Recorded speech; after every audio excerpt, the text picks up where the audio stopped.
بسم اللہ الرحمن الرحیم۔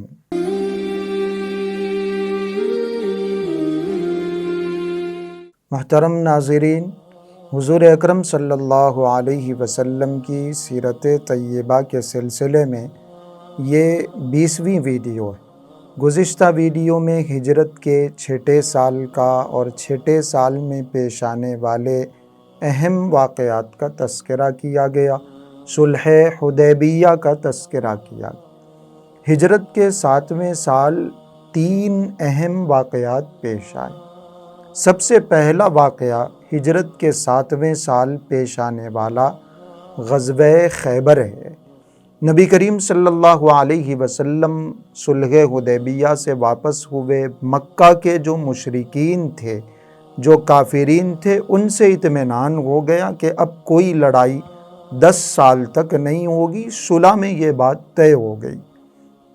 لیکن مدینہ المنورہ کے قریب ایک بستی تھی جس کو خیبر کہا جاتا، تقریباً 120-130 کلومیٹر کے فاصلے پر، ڈسٹینس پر یہ بستی ہے۔ اس بستی میں، اس علاقے میں کچھ یہودی قبیلے پہلے سے آباد تھے۔ پھر جن قبیلوں کو مدینہ المنورہ سے ان کی سازشوں کی وجہ سے، ان کے معاہدے کو توڑ دینے کی وجہ سے، دھوکہ دینے کی وجہ سے نکال دیا گیا تھا، وہ بھی آ کے خیبر کے علاقے میں جمع ہو گئے۔ بنو قریظہ، بنو نذیر، بنو قینقاع، یہ بھی آ کے اس علاقے میں جمع ہو گئے، یہاں کے مقیم ہو گئے۔ اور پہلے سے موجود وہ یہودی، بعد میں آنے والے یہ یہودی، انہوں نے آپس میں مل کے دوبارہ مسلمانوں کے خلاف سازشیں شروع کر دی۔ اور بنو غطفان کا ایک قبیلہ مدینہ منورہ کے قریب رہا کرتا تھا، انتہائی جنگجو، لڑاکو قبیلہ، جنہوں نے غزوہ خندق میں بھی ان یہودیوں کا، مکہ کے مشرکوں کا ساتھ دیا تھا۔ خیبر کے یہودیوں نے اس علاقے کے لوگوں کو، بنو غطفان کے افراد کو بھی اپنے ساتھ ملا لیا اور مسلمانوں پر حملہ کرنے کی تیاری کرنے لگے۔ حضور اکرم صلی اللہ علیہ وسلم کو اطلاع ملی، آپ علیہ الصلوۃ والسلام نے تصدیق کروائی، اور پھر 1400 صحابہ کرام رضوان اللہ علیہم اجمعین کا ایک لشکر لے کر اچانک خیبر کے علاقے پر حملہ کر دیا۔ چونکہ حملہ اچانک تھا، تیاری کا موقع نہیں ملا، مہلت نہیں ملی، جواب دینے کی ہمت نہیں تھی، جنگ کرنے کی ہمت نہیں تھی، اس لیے انہوں نے ہتھیار ڈال دیے۔ ان یہودیوں نے ہار مان لی اور خیبر کے علاقے میں موجود 5-6 بڑے بڑے جو قلعے تھے مسلمانوں کے حصے میں آگے، مسلمانوں نے فتح کر لی۔ لیکن ایک قلعہ، بڑا مضبوط قلعہ، اور پہاڑ کی چٹان پر وہ قلعہ موجود تھا، وہ فتح نہیں ہو رہا۔ ادھر ادھر سے جو یہودی بھاگ رہے تھے وہ جا کے اس قلعے میں جمع ہو گئے، اور انہوں نے کھانے پینے کا انتظام کر لیا، مضبوط ایک اپنا حصار بنا لیا۔ 1 دن، 2 دن، 10 دن، 12 دن، تقریباً 1 مہینے تک یہ محاصرہ جاری رہا۔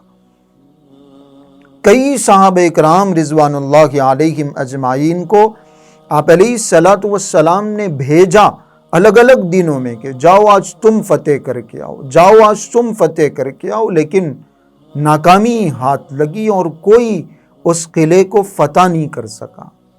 حضور اکرم صلی اللہ علیہ وسلم نے ایک دن اعلان فرمایا کہ کل میں ایک ایسے شخص کے ہاتھوں میں جھنڈا دوں گا جس کے ہاتھوں پر اللہ پاک نے اس قلعے کی فتح مقدر کر دی ہے، اس کے ہاتھوں یہ قلعہ فتح ہوگا۔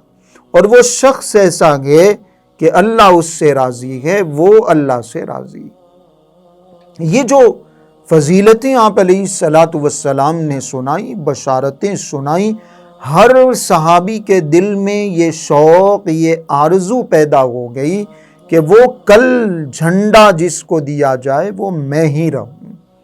حتیٰ کہ حضرت عمر رضی اللہ عنہ فرمایا کرتے تھے، مجھے کبھی کسی منصب کو حاصل کرنے کی خواہش پیدا نہیں، کبھی میرے دل میں خیال نہیں آیا کہ میں کسی لشکر کا، کسی جماعت کا امیر بن جاؤں، لیکن آج رات مجھے بے چینی تھی، مجھے انتظار تھا، مجھے شوق تھا کہ کل وہ جھنڈا مجھے دیا جائے۔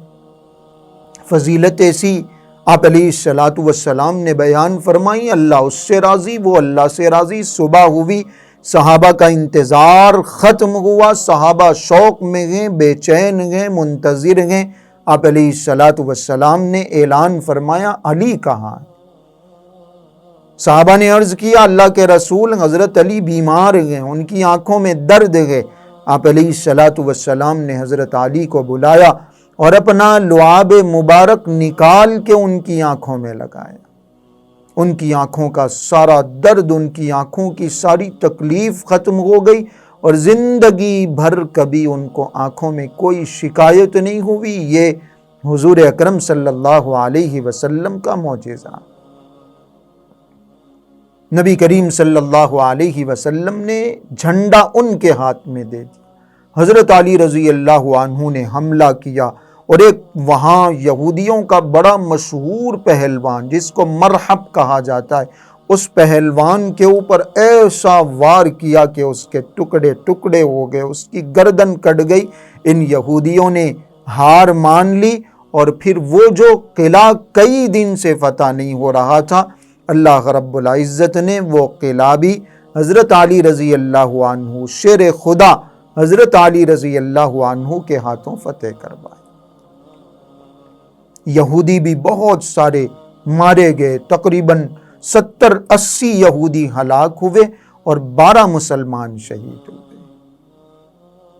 یہ غزوہ خیبر ہے، ایک تاریخی لڑائی، بڑی اہم لڑائی، ایسی جنگ، ایسا غزوہ جس کے اندر مسلمانوں کو اللہ رب العزت نے بہت سارا مال غنیمت عطا فرمایا۔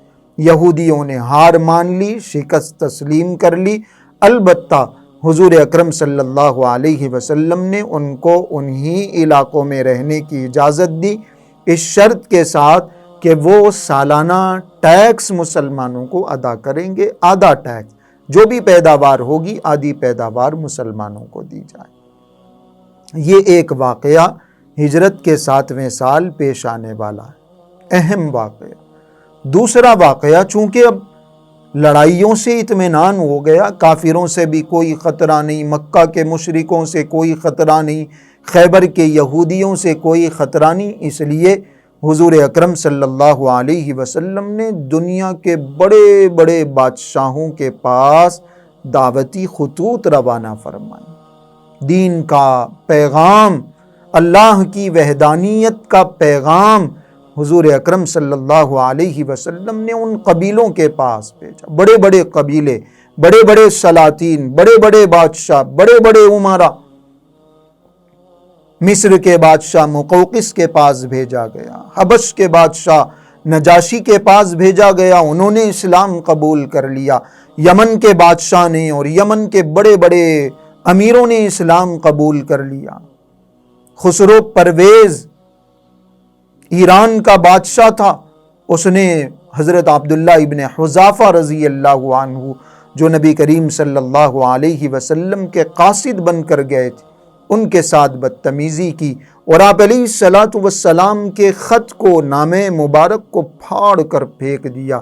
نبی کریم صلی اللہ علیہ وسلم نے فرمایا، اس کی حکومت بھی ایسے ہی ٹکڑے ٹکڑے ہو جائے گی، اور آئندہ چند دنوں میں ہی اللہ پاک نے اس کو قتل کروا دیا، اور وہ ساری حکومت، ساری بادشاہت، اس کا سارا تکبر خاک میں مل گیا۔ روم کا بادشاہ تھا جس کو قیصر کہا جاتا ہے، ہرقل اس کا نام تھا، وہ تھوڑا سا آمادہ ہو گیا تھا اسلام قبول کرنے پر، لیکن اپنی رعایا کے خوف سے، درباریوں کے خوف سے اس نے اسلام قبول نہیں کیا۔ تو دنیا کے بڑے بڑے بادشاہوں کے پاس حضور اکرم صلی اللہ علیہ وسلم نے خطوط بھیجے، کچھ لوگوں نے اسلام قبول کیا، کچھ لوگوں نے نہیں کیا، کچھ لوگوں نے انکار کر دیا، بدتمیزی کی، الگ الگ واقعات پیش آئے۔ یہ بھی ہجرت کے 7ویں سال۔ ہجرت کے 7ویں سال ایک اور اہم واقعہ عمرۃ القضاء کا ہے، جو عمرہ حدیبیہ کے موقع پر چھوٹ گیا تھا، جو عمرہ ہجرت کے 6 سال باقی رہ گیا تھا، اس کی قضا حضور اکرم صلی اللہ علیہ وسلم نے صحابہ کو لے کر ہجرت کے 7ویں سال فرمائی۔ صحابہ کو لے کے آپ علیہ السلام گئے، معاہدے کے مطابق وہ عمرہ ادا فرمایا، 3 دن وہاں قیام فرمایا، اور واپسی میں حضرت میمونہ رضی اللہ عنہا سے آپ علیہ السلام نے اسی سفر میں شادی بھی فرمائی۔ ہجرت کے 7ویں سال پیش آنے والے یہ 3 اہم واقعات ہیں، ایک غزوہ خیبر کا واقعہ، دوسرے دنیا بھر کے بڑے بڑے بادشاہوں کو دعوتی خطوط دینے کا واقعہ، بھیجنے کا واقعہ، تیسرا واقعہ عمرۃ القضاء۔ آپ علیہ السلام کی سیرت سے متعلق اور بھی باتیں انشاءاللہ آگے آتی رہیں گی۔ اللہ پاک ہم سب کو عمل کرنے کی توفیق عطا فرمائے۔